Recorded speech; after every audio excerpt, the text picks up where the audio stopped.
अस्सलामुअलैकुम वरहमतुल्लाहि वबरकातुहू। हमारे नबी पाक सल्लल्लाहु अलैहि वसल्लम रहमतुल लिल आलमीन हैं और हमें चाहिए कि हमें अपने नबी पाक सल्लल्लाहु अलैहि वसल्लम की हर अदा हर चीज़ मालूम होनी चाहिए। तो इसी टॉपिक पर मैं अपने नबी पाक सल्लल्लाहु अलैहि वसल्लम की सीरत को बयान कर रहा हूँ।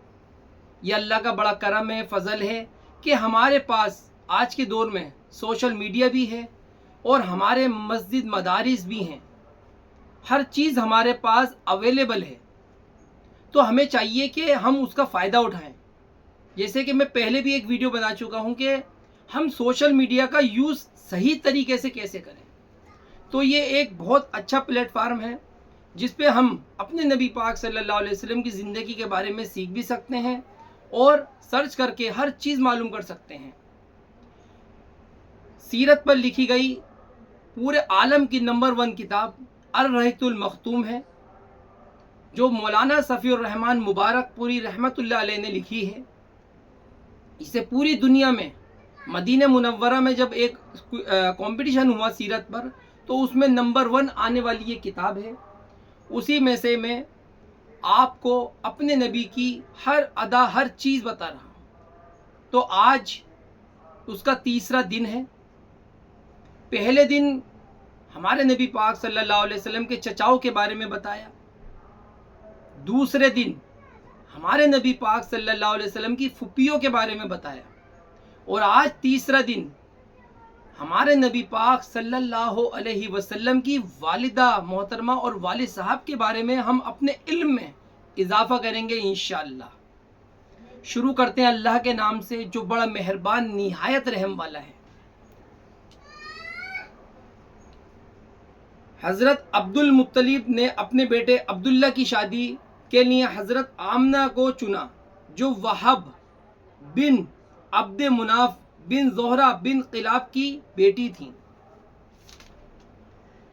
वे कुरैश के बहुत उच्चतम महिला मानी जाती थीं। उनके वालिद का वंश और श्रेष्ठता की दृष्टि से बनु ज़ोहरा के सरदार थे। वे मक्का में पैदा हुए होकर हज़रत अब्दुल्ला के पास आईं, मगर थोड़े दिनों बाद हज़रत अब्दुल्ला को अब्दुल मुत्तलिब ने खजूर लाने के लिए मदीना भेजा और उनका वहीं इंतकाल हो गया, वहीं वफ़ात पाई उन्होंने। कुछ सीरत के विशेष कहते हैं कि वे व्यापार के लिए शाम देश गए हुए थे। कुरैश के एक काफिले के साथ वापस आते हुए बीमार होकर मदीना उतरे और वहीं इंतकाल हो गया, वफ़ात हो गई। नाबगा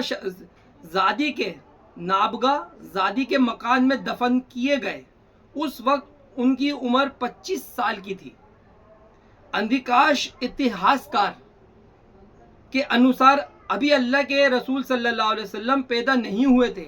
अलबत्ता कुछ सीरत लिखने वाले कहते हैं कि आपकी पैदाइश के उनके इंतकाल से 2 महीने पहले ही हो चुका था।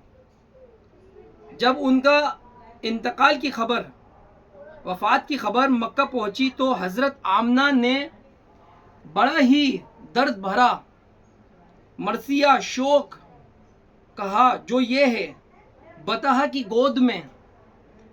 की गोद हाशिम के बेटे से खाली हो गई। वे चीख पुकार के दरमियान एक कब्र में सो गया।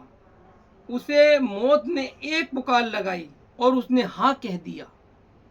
अब मौत ने लोगों में इब्ने हाशिम जैसा कोई इंसान नहीं छोड़ा था। अगर मौत की ये घटना ने उनका वजूद ख़त्म कर दिया है तो उनके चरित्र के चिन्ह नहीं मिटाए जा सकते। वे बड़े दाता और दयालु थे। हज़रत अब्दुल्ला का छोड़ा हुआ कुल सामान ये था। जब आपकी वफ़ात हुई हमारे नबी पाक सल्लल्लाहु अलैहि वसल्लम के वालिद साहब की, तो उनका जो सामान था वो ये है: 5 ऊँट, बकरियों का रेवड़, एक हबशी लोंडी जिनका नाम बरकत था और उपनाम उम्मे ऐमन था।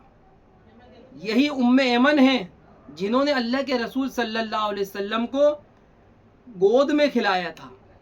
उम्मे ऐमन, इन्होंने ही हमारे नबी पाक सल्लल्लाहु अलैहि वसल्लम को गोद में खिलाया था। تو آج کے سبق میں ہم نے یہ سیکھا کہ ہمارے نبی پاک صلی اللہ علیہ وسلم کی پیدائش سے پہلے ہی ہمارے نبی کے والد صاحب حضرت عبداللہ کی وفات ہو گئی تھی. تو ہمارے نبی پاک صلی اللہ علیہ وسلم کو اللہ رب العالمین نے بہت زیادہ آزمائشیں ہوئی ہمارے نبی پاک صلی اللہ علیہ وسلم کے ساتھ. 63 سال کی جو ہمارے نبی پاک صلی اللہ علیہ وسلم کی عمر مبارک ہے، اس میں آپ دیکھیں گے کتنی پریشانیاں، کتنے دکھ، کتنے درد ہمارے نبی پاک صلی اللہ علیہ وسلم نے سہے ہیں. تو ہم اپنے نبی کی امت میں ہیں، یہ اللہ کا ہمارے پہ کرم ہے، فضل ہے. تو ہمیں چاہیے کہ ہم اپنے نبی پاک صلی اللہ علیہ وسلم کی ہر سنت پہ عمل کریں، ہر ادا کو ہم محفوظ کریں اور یاد کریں، اور اہل بیت کے بارے میں اور اپنے نبی کی ہر چیز کے بارے میں اپنی اولادوں کو، اپنے بچوں کو، اپنی بچیوں کو سکھلائیں، یاد کرائیں، اور معمول یہ بنائیں کہ روزانہ کم سے کم ایک حدیث اپنی زندگی میں اور اپنے گھروں میں ہم سکھلائیں، بتلائیں اور اس پہ عمل کرنے کی پوری کوشش کریں. تو اسی پہل کو شروع کرا ہے میں نے اپنے یوٹیوب چینل کے ذریعے کہ ہم روزانہ اپنے نبی کی سیرت کو جانیں گے، پڑھیں گے، سنیں گے، کہیں گے تو وہ ہمارے دلوں میں اترے گی. تو اس کتاب کا نام ہے الرحیق المختوم، جو مولانا مبارک رحمۃ اللہ علیہ نے لکھی ہے. پوری دنیا میں نمبر 1 آنے والی یہ کتاب ہے. جب مدینہ منورہ میں ایک مقابلے میں یہ فرسٹ پوزیشن لانے والی کتاب ہے. تو ہمیں اسے پڑھنا ہے. اور جو بھی کتابیں ہیں ہمارے نبی کی سیرت پر لکھی گئی ہیں، معتبر عالم کی ہیں، معتبر لکھنے والوں کی ہیں، قرآن اور حدیث کی روشنی میں ہیں، ہمیں انہیں پڑھنا ہے، ان کا مطالعہ کرنا ہے اور دوسروں کو بھی بتلانا ہے، ایک سنت پہ عمل کرنا ہے. آج ماشاءاللہ جمعے کا مبارک دن ہے. تو میں اپنے یوٹیوب چینل کے ذریعے آپ سب سے یہ کہنا چاہتا ہوں کہ آج زیادہ سے زیادہ درود پاک اپنے نبی پاک صلی اللہ علیہ وسلم پر پڑھیں. سب سے چھوٹا درود شریف جو ہے وہ ہے صلی اللہ علیہ وسلم، اور سب سے افضل جو درود شریف ہے وہ ہے درود ابراہیمی، جو ہم نماز کی حالت میں پڑھتے ہیں. وہ سب سے افضل درود شریف ہے. آپ جو بھی درود شریف پڑھنا چاہیں وہ پڑھ سکتے ہیں، اور زیادہ سے زیادہ درود شریف پڑھیں، استغفار پڑھیں اور اللہ کی یاد کریں، قرآن پاک پڑھیں. اور آج کے دن سورہ کہف کی بڑی فضیلت ہے.